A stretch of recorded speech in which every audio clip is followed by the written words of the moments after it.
Lars, you mentioned that we will talk about Benfica in a moment or two. I think it's the time to talk about it because for those who don't know, José Mourinho, yes, him, has popped up there now.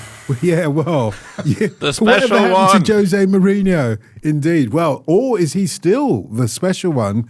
Must be the question that will start. No, let's leave that for a moment. What on earth is he doing in Benfica is really the question. Well, in something that can only be described as through the looking glass, you had straight after Benfica lost to Qarabag, which was quite surprising on Tuesday night. They were strong favourites, 2-0 up, ended up losing 3-2. Bruno Lage is fired and leaves Benfica for the second time as coach. And José Mourinho quickly emerges as the main candidate to replace him, which is remarkable for a number of reasons that they will get to. But the whole meta thing of it, as Bruno Lage is leaving the training ground in his car on Wednesday morning, he gets sort of microphone through the window, bring back great memories of Harry Redknapp. Why did he never end up in Portugal? He would have loved it there with all the golf. And Bruno Lage is asked, and he's like, well, obviously, I think if it is Jose, I wish him all the best. And he's someone who knows the club really well. It's like, he's being asked about his successor. This is a bit weird. Yeah. And obviously, Mourinho is being asked about the job. And before he gets to the bit where he turns up at Seixal at the training ground and starts saying, what coach in the world wouldn't be interested in the Benfica job? I'm no different. he talks about Bruno Lage and he goes, I really rate Bruno Lage. I feel sorry for him.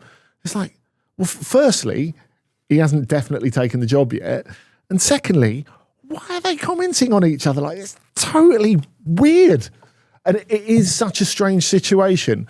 And it's a strange situation because I don't think many people expected Mourinho to be back in Portugal at this point. I certainly didn't. Lars, did you expect it? I mean, I'm not a Mourinho enjoyer, as listeners will know.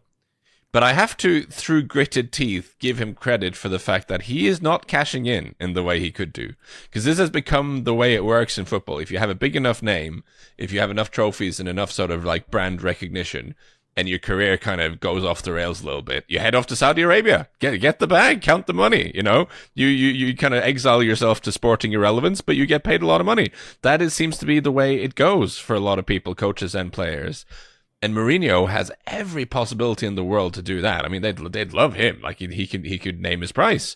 You manage just one stint at one of these teams in the Saudi Super League, and he could buy a country afterwards. But he isn't doing it. He went to Portugal. He went to Turkey first, and it didn't work out for reasons we've spoken about a lot on this show. And now he's gone to Benfica again instead of cashing out. So he does have this drive. Maybe it's a little bit of ego, but in a good way. Like he wants to be the star of the show. He wants to be the center of attention, and he knows that whatever the players who go there try to pretend nobody cares about the football in Saudi Arabia, it's just not a thing. Whereas he wants to be at these big institutions that genuinely matter, where he does get asked questions constantly from the press, and where people care about what he's up to. I think he has that sort of professional pride about him. And that, I think, is probably the most interesting thing about this move. How it will work on the pitch, I am less convinced by. And I'd love for Andy to go extrapolate on this, but my knowledge of Portuguese football is obviously not as much as Andy's is. But I understand, and I've been told that there is a cultural difference from north of Portugal to south of Portugal in the Lisbon teams. At Porto, of course, his alma mater, there's a much higher tolerance for crap football because it's more of a working class city. It's a place where, like, if the team works incredibly hard and wins, style points are not as important. Whereas with Benfica, which is such a huge institution in Lisbon, the style does matter, like the way in which you play, because it does. So Mourinho doing Mourinho ball thing is probably not going to be as impressed with. I don't think. I mean that is the cliche that they always say while Braga prays and Porto works, Lisbon shows off. But having said that, I think if you looked at the Sergio Conceição spell at Porto, for example, he favoured physically powerful players over the technically best ones. And because they were spoilt for so many years with some unbelievable teams, actually off the back of Mourinho, when you go to Jesualdo Ferreira, Andre Villas-Boas, that team in particular, the one that won the league unbeaten and then won the Europa League as well in that same season, there was a sense of, is this it? That you might not have got in the past. And I guess that's the globalisation of football, really, isn't it, Lars? Because if you look at Juventus, it's always been fino alla fine, just win. Yeah. But actually, in the last couple of years, or in the last couple of cycles, I suppose, Juventus have started examining themselves a little bit. And, it's one of the reasons they got Sarri on board. And obviously, he was a very poor fit. But the idea is, well, why shouldn't we have sexy football as well? That is a thing now, especially if you're projecting internationally. Like Bayern reached that point, if we go back sort of a decade plus. They bring in Guardiola because they have sort of conquered the world commercially. They've won everything, but it's like we need to create a brand of football. And that's why you go Van Gaal, Heinkes, and then eventually Guardiola, because that's what you're trying to do. You're trying to create a Bayern brand of football. And actually, in that 3-year period, despite the fact he didn't win the Champions League, that's exactly what Pep Guardiola did. Now, with Mourinho, you're going back to a different zone, aren't you? Don't bring him in for sexy football. You want results. Exactly. It's a cult of personality rather than anything else. And when we're looking at the diminishing results of recent years, I think we do have to do a little nod to the enduring nature of that cult of personality. It's amazing. Yeah. The fact that he managed to fill the Stadio Olimpico when much better Roma teams never got anywhere near doing that. And he managed to do it again and again and again. You couldn't get a ticket there week after week after week, which is extraordinary. Now, look, this is such a switch, what they're doing, before we get into what this means politically for Benfica, because there's a lot to that as well. I think you look at Mourinho, and it's such a change football-wise, because Lars wanted to ask how it's going to work football-wise. It's very difficult to tell, because there's no safety first when you're Benfica coach, and especially Benfica coach in this era. They have to win the league this season. That's what he has to do. Yes, they absolutely have to win the league. There is no saying, well, it's impossible to beat Galatasaray. It's impossible to beat the referees. Any excuse you can come up with, there is no excuse good enough to not win this league. And the fact is, he's got to do it playing really good football as well. Bruno Lage's teams, okay, they probably should have fired him in the summer. I think it's fair to say. Well, his record wasn't bad. 70.3 win percentage. It's amazing, but you've got to put that in the Portuguese context. Every time you drop a point, it's a massive disaster if you're one of os três grandes, the 3 big clubs. So he's not only got to win, but really, like winning 1-0 every week is not going to do, or 2-0 every week. That is absolutely not going to do. And the bit that finished Lage off, I think, even really before this Qarabag game, which has been decried as unacceptable and disgrace and all the rest of it. Like last weekend, they're winning 1-0 against 10-man Santa Clara, who obviously is a small club, much smaller club in comparison. And Nicolas Otamendi makes a mistake near the end. They concede a goal and it goes to 1-1. And because Porto have started the season winning all their games, that makes it even more of a disaster. So the idea, and it's funny, I think if you look at the link between Andre Villas-Boas and José Mourinho, and of course, Mourinho used to have Villas-Boas as his assistant. They fell out a little bit when he came back, Villas-Boas, to work in Portugal because he wanted his own career as a head coach, and Mourinho didn't understand that at all.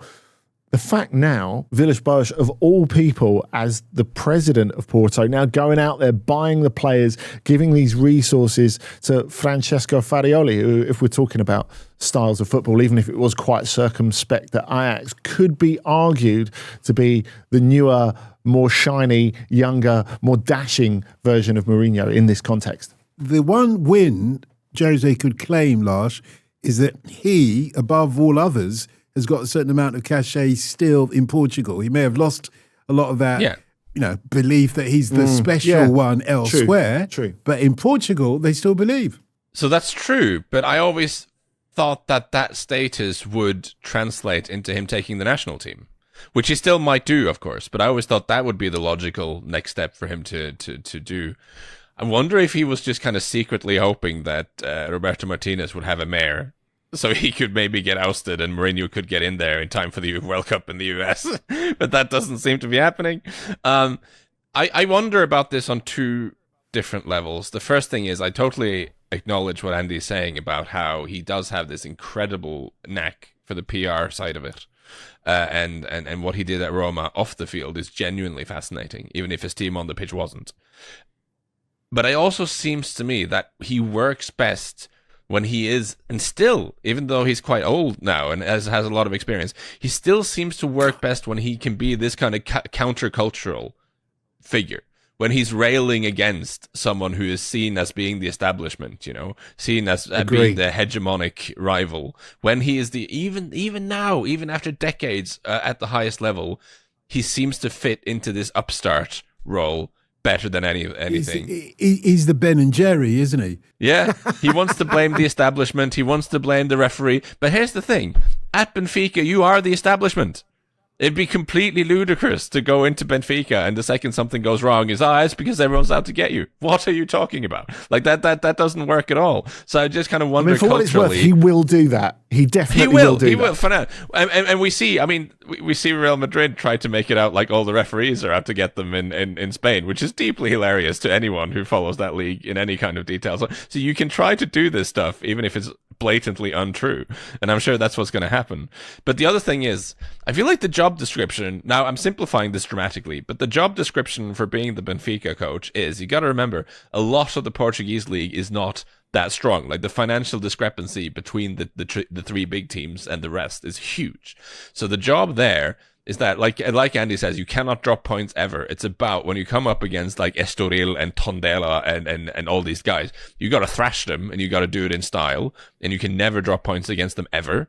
And then you've got to maneuver the really important games against Porto, against Sporting, and I guess Braga can be a trap as well. But that's what the job is: thrash the minnows and get through the big ones. Now you think with Mourinho, with his skill set, you can kind of imagine him creating a lot of drama and controversy and angst around these big ties, and maybe getting the better of those.